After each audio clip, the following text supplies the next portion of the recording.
আসসালামু আলাইকুম। দুপুরের শীর্ষ সংবাদে স্বাগত জানাচ্ছি আমি মৌসুমী খানম। প্রধানমন্ত্রীর সঙ্গে ইউএনডিপির প্রতিনিধির সাক্ষাৎ। বিএসইসির চেয়ারম্যান সহ 4 কমিশনারের পদত্যাগ। 1 ঘন্টার কর্মবিরতিতে ইসলামী ব্যাংকের কর্মকর্তা-কর্মচারীরা। ঈদ যাত্রায় 13 দিনে সড়ক দুর্ঘটনায় নিহত 281 জন। 24 ঘন্টায় বিএসএফ এর 10টি পোষণ অপচেষ্টা রুখে দিল বিজিবি। চট্টগ্রামে থাকা জাহাজে যুক্তরাষ্ট্রের নিষেধাজ্ঞা। জামিনে কারামুক্ত হলেন সেলিনা হায়াত আইভী। যুবদলের পূর্ণাঙ্গ কমিটি ঘোষণা। রংপুরে বিষাক্ত অ্যালকোহল পানে প্রাণ গেল 5 জনের। স্বামী সন্তান কানাডা প্রবাসী, সেই মিরপুরেই মিলল আরেক নারীর অর্ধগলিত মরদেহ। 4 অঞ্চলে ঝড়ের আভাস, নদীবন্দরে সতর্কতা। দিল্লির পর বিহারের হাসপাতালের আইসিইউতে ভয়াবহ অগ্নিকাণ্ড, 4 রোগীর মৃত্যু। ইরান যুদ্ধ থামাতে মার্কিন প্রতিনিধি পরিষদে প্রস্তাব পাস, চাপে ট্রাম্প। শুনছিলেন শিরোনাম, এবার বিস্তারিত। প্রধানমন্ত্রী তারেক রহমানের সঙ্গে সৌজন্য সাক্ষাৎ করেছেন জাতিসংঘ উন্নয়ন কর্মসূচি এর বাংলাদেশ অফিসের আবাসিক প্রতিনিধি স্টেফান লিলার। বৃহস্পতিবার সকালে বাংলাদেশ সচিবালয়ে মন্ত্রিপরিষদ বিভাগে প্রধানমন্ত্রীর সঙ্গে এই সাক্ষাৎ অনুষ্ঠিত হয়। প্রধানমন্ত্রীর প্রেস উইং থেকে এই সাক্ষাতের বিষয়টি নিশ্চিত করা হয়েছে। বাংলাদেশ সিকিউরিটিজ অ্যান্ড এক্সচেঞ্জ কমিশনের চেয়ারম্যান খন্দকার রাশেদ মাকসুদ সহ 4 কমিশনার পদত্যাগ করেছেন। পদত্যাগ করা 4 কমিশনার হলেন মোহাম্মদ মহসিন চৌধুরী, মোহাম্মদ আলী আকবর, ফারজানা লালারুক ও মোহাম্মদ সাইফুদ্দিন। বৃহস্পতিবার তারা অর্থ মন্ত্রণালয়ের আর্থিক প্রতিষ্ঠান বিভাগে পদত্যাগপত্র জমা দেন। খন্দকার রাশেদ মাকসুদ 2024 সালের 18 আগস্ট 4 বছরের জন্য বিএসইসির চেয়ারম্যান পদে নিয়োগ পান। কমিশনার হিসেবে একই বছরের 2 June Mohammad Mohsin Chowdhury, 28 August Mohammad Ali Akbar, 30 September Farzana লালারুক নিয়োগ পান। সবশেষ 2025 সালের 29 জুলাই কমিশনার হন মোহাম্মদ সাইফুদ্দিন। ইসলামী ব্যাংক পিএলসির চেয়ারম্যান পদে সদ্য নিয়োগ পাওয়া সাবেক ডেপুটি গভর্নর মোহাম্মদ খুরশিদ আলম পদত্যাগ কার্যালয়ের দাবিতে 4র্থ দিনের মতন আন্দোলন করেছেন কর্মকর্তা-কর্মচারীরা। সচেতন গ্রাহক ফোরামের আহ্বানে সাড়া দিয়ে বৃহস্পতিবার 12টা থেকে 1টা পর্যন্ত 1 ঘন্টার কর্মসূচির অংশ হিসেবে প্রধান কার্যালয় সহ বিভিন্ন শাখায় কর্মকর্তারা 1 ঘন্টার এই প্রতীকী কর্মবিরতি পালন করা হয়েছে। এর আগে বুধবার রাজপথের বিক্ষোভ ও আন্দোলন অব্যাহত রাখার পাশাপাশি ইসলামী ব্যাংকের সর্বস্তরের কর্মকর্তাদের দৈনিক 2 ঘন্টার প্রতীকী কর্মবিরতি পালনের আহ্বান জানান সচেতন গ্রাহক ফোরামের শীর্ষ নেতারা। বাংলাদেশ ব্যাংকের নির্বাহী পরিচালক ও মুখপাত্র আরিফ হোসেন খান জানান, ভার্চুয়াল সভায় ইসলামী ব্যাংকের এমডি ওমর ফারুক খানের জমা দেওয়া পদত্যাগপত্র গ্রহণ করা হয়েছে। পাশাপাশি নতুন এমডি নিয়োগ না হওয়া পর্যন্ত আলতাফ হোসেন ভারপ্রাপ্ত এমডি হিসেবে দায়িত্ব পালন করবেন। ঈদুল আজহাকে কেন্দ্র করে গত 21শে মে থেকে 2 জুন পর্যন্ত 13 দিনে দেশে 292টি সড়ক দুর্ঘটনায় 281 জন নিহত এবং 837 জন আহত হয়েছেন। নিহতদের মধ্যে 34 জন নারী ও 48 জন শিশু রয়েছে।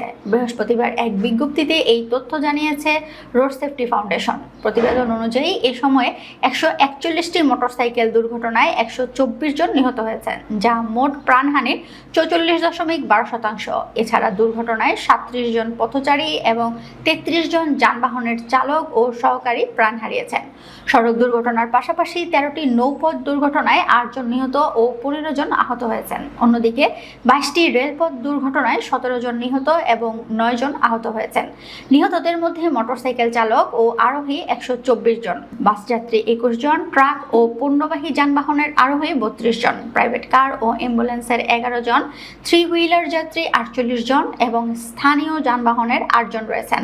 প্রতিবেদনে আরও বলা হয়, বিভাগ ভিত্তিক হিসেবে সবচেয়ে বেশি দুর্ঘটনা ও প্রাণহানি ঘটেছে ঢাকা বিভাগে। এই বিভাগে 95টি দুর্ঘটনায় 101 জন নিহত হয়েছেন। অন্যদিকে সবচেয়ে কম প্রাণহানি ঘটেছে সিলেট বিভাগে, যেখানে 9টি দুর্ঘটনায় 7 জন নিহত হয়েছেন।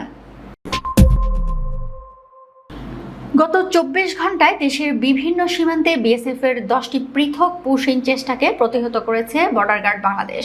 বিজিবি জানিয়েছে সীমান্তে নজরদারি ও টহল জোরদার করা হয়েছে এবং অবৈধভাবে কাউকে বাংলাদেশে প্রবেশ করতে দেয়া হবে না। গত 24 ঘন্টায় দেশের বিভিন্ন সীমান্ত এলাকায় বিএসএফ কর্তৃক অবৈধভাবে পুশিংয়ের 10টি পৃথক অপচেষ্টা সফলভাবে রুখে দিয়েছে বর্ডার গার্ড বাংলাদেশ। বৃহস্পতিবার বিজিবি সদর দপ্তরের জনসংযোগ কর্মকর্তা মোহাম্মদ শরীফুল ইসলাম এক প্রেস বিজ্ঞপ্তিতে এই তথ্য জানান। তিনি জানান, ঝিনাইদহে বিজিবির মহেশপুর ব্যাটালিয়ন এর দায়িত্বপূর্ণ যাদবপুর সীমান্ত এলাকায় 4 থেকে 5 জন ব্যক্তি বাংলাদেশে অবৈধভাবে প্রবেশের চেষ্টা করলে বিজিবির টহল দল তাৎক্ষণিকভাবে বাধা প্রদান করে। বিজিবির দৃঢ় অবস্থানের মুখে তারা পুনরায় ভারতের অভ্যন্তরে ফিরে যান। এদিকে মহেশপুরের সামান্তা বিওপির দায়িত্বপূর্ণ সীমান্ত এলাকায় বিএসএফ এর একটি প্রিজন ভ্যানে করে প্রায় 30 থেকে 35 জন ব্যক্তিকে সীমান্ত গেট খুলে বাংলাদেশে প্রবেশ করানোর চেষ্টা করানো হয়। বিজিবির টহল দল ও স্থানীয় জনসাধারণের তাৎক্ষণিক প্রতিরোধের মুখে বিএসএফ ওই ব্যক্তিদের পুনরায় ভ্যানে তুলে অন্যত্র সরিয়ে নিতে বাধ্য হয়। ইরানের উপর মার্কিন যুক্তরাষ্ট্রের নতুন নিষেধাজ্ঞার জেরে এক নজিরবিহীন সংকটে পড়েছে বাংলাদেশের জাহাজ ভাঙা শিল্প। ভাঙার জন্য আমদানি করা মেমি নামের একটি বিশাল কেমিক্যাল ট্যাঙ্কার জাহাজের উপর নিষেধাজ্ঞা জারি করেছে ডোনাল্ড ট্রাম্পের প্রশাসন। এর ফলে জাহাজটি চট্টগ্রাম বন্দরে বহির্নোঙরে আটকে আছে এবং আমদানিকারক প্রতিষ্ঠান এটিকে সৈকতে বা ইয়ার্ডে ভেড়াতে পারছে না। উদ্ভূত পরিস্থিতিতে প্রায় 60 কোটি টাকা মূল্যের এই জাহাজটি ফেরত পাঠানোর সিদ্ধান্ত নিয়েছে আমদানিকারক প্রতিষ্ঠান এসএন কর্পোরেশন। নাম প্রকাশে অনিচ্ছুক বিএসবিআর এর এক সদস্য বলেন, জাহাজটি আর ভাঙার জন্য ইয়ার্ডে বিচিং হবে না, এটি এখন ফেরত পাঠানো হবে। জাহাজ ক্রয় করার পর আমদানিকারক জানতে পারেন জাহাজটিতে মার্কিন নিষেধাজ্ঞা রয়েছে। আগে খবর পাওয়া গেলে এসএন কর্পোরেশন জাহাজটি ক্রয় করত না। বিষয়টি জানার পর সাথে সাথে জাহাজটি ফেরত পাঠানোর প্রক্রিয়া শুরু হয়েছে। নারায়ণগঞ্জ সিটি কর্পোরেশনের সাবেক মেয়র সেলিনা হায়াত আইভি জামিনে মুক্তি পেয়েছেন। বুধবার রাতে গাজীপুরের কাশিমপুর কেন্দ্রীয় নারী কারাগার থেকে তাকে মুক্তি দেওয়া হয়। তার বিরুদ্ধে থাকা 12টি মামলার জামিন সংক্রান্ত কাগজপত্র ও সর্বশেষ জামিননামা যাচাই বাছাই শেষে কারা কর্তৃপক্ষ মুক্তির প্রক্রিয়া সম্পন্ন করে। রাত 10:10 কাশিমপুর কেন্দ্রীয় নারী কারাগার থেকে বের হন সেলিনা হায়াত আইভি। তার মুক্তির বিষয়টি নিশ্চিত করেছেন কারা মহাপরিদর্শক ব্রিগেডিয়ার জেনারেল সৈয়দ মোহাম্মদ মোতাহার হোসেন। এছাড়া ঢাকা বিভাগের ডিআইজি টিপু সুলতানও বিষয়টি নিশ্চিত করেছেন। এর আগে বিভিন্ন মামলায় গ্রেপ্তার হয়ে কারাগারে ছিলেন সেলিনা হায়াত আইভি। সবগুলো মামলায় জামিন পাওয়ার পর বুধবার রাতে তিনি কারামুক্ত হন।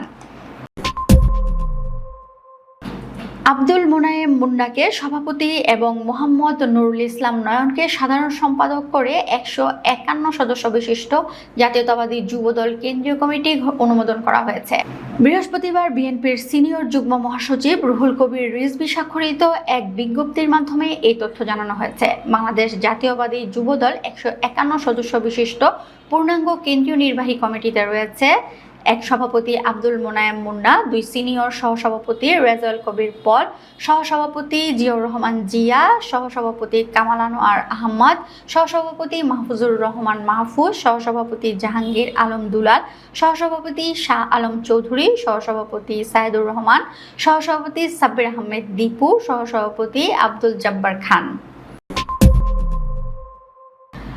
রংপুরের মিঠাপুকুর উপজেলায় মেয়াদ উত্তীর্ণ ও বিষাক্ত অ্যালকোহল পান করে এখন পর্যন্ত 5 জনের মৃত্যু হয়েছে। সর্বশেষ বুধবার দুলামিয়া নামে একজন নিজ বাড়িতে চিকিৎসাধীন অবস্থায় মারা যান।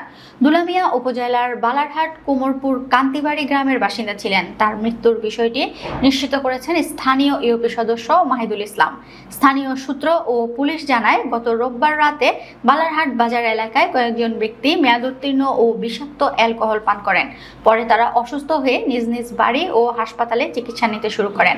ঘটনার পর কাফরিখাল ইউনিয়নের 720 এনায়েতপুর গ্রামের সাত্তার মিয়া ওই রাতেই নিজ বাড়িতে মারা যান। এরপর চিকিৎসাধীন অবস্থায় পর্যায়ক্রমে হুজুর আলী, সাজু মিয়া, এরশাদ আলী এবং সর্বশেষ দুলা মিয়ার মৃত্যু হয়।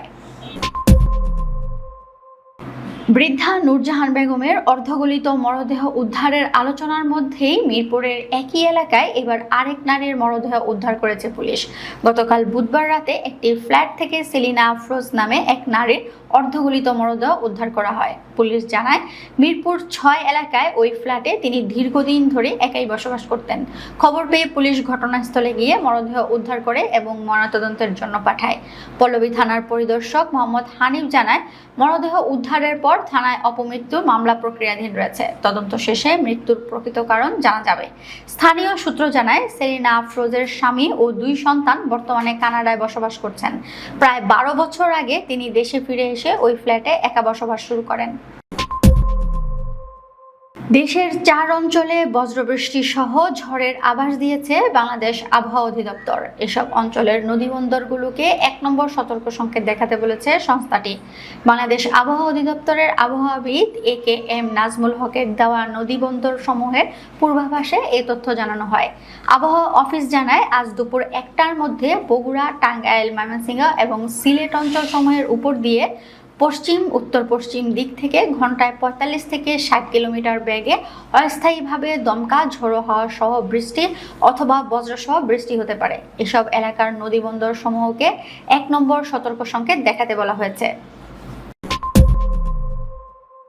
ভারতের রাজধানী দিল্লিতে অগ্নিকাণ্ডের ঘটনার 24 ঘন্টা না পেরোতেই এবার বিহার রাজ্যের মুজফ্ফরপুরে একটি বেসরকারি হাসপাতালের নিবিড় পরিচর্যা কেন্দ্রে অগ্নিকাণ্ডের ঘটনা ঘটেছে। বৃহস্পতিবার ভোরে ঘটে যাওয়া এই দুর্ঘটনায় অন্তত 4 জন রোগীর মৃত্যু হয়েছে। অগ্নিকাণ্ডে আহত হয়েছেন অনেকেই, আরও কয়েকজনের অবস্থা আশঙ্কাজনক।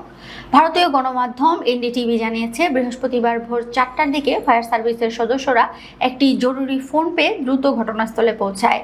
ICU থেকে প্রায় 20 জনকে সরিয়ে নেওয়া হয়েছে এবং বাকি রোগীদের নিকটবর্তী হাসপাতালগুলোকে ভর্তি করা হয়েছে। মুজফ্ফরপুরের ফায়ার সার্ভিস বিভাগের কর্মকর্তা রামনিবাস পান্ডে বলেন, আমরা ICU থেকে 15 থেকে 20 জন রোগীকে উদ্ধার করেছি, যাদের মধ্যে 2 জন ঘটনাস্থলেই মারা যায়।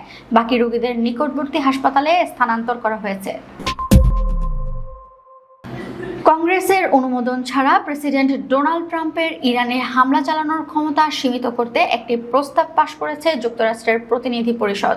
স্থানীয় সময় বুধবার ওয়াশিংটনে ডেমোক্র্যাটদের আনা এয়ার পাওয়ার্স প্রস্তাবটি 215 থেকে 208 ভোটে পাশ হয়। ভোটাভুটিতে 4 জন রিপাবলিকান সদস্য ডেমোক্র্যাটদের পক্ষে ভোট দেন।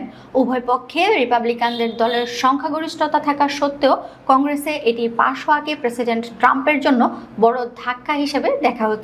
প্রস্তাবটিতে কংগ্রেসের অনুমোদন ছাড়া চলমান ইরান যুদ্ধ বন্ধের আহ্বান জানানো হয়, যদিও এই প্রস্তাব আইনে পরিণত হওয়ার সম্ভাবনা কম, কারণ এটি কার্যকর হতে হলে সিনেটেও পাশ হয়ে আসতে হবে। ট্রাম্পের সম্ভাব্য ভেটো অতিক্রম করতে উভয় কক্ষেই 2/3 সমর্থন প্রয়োজন হবে।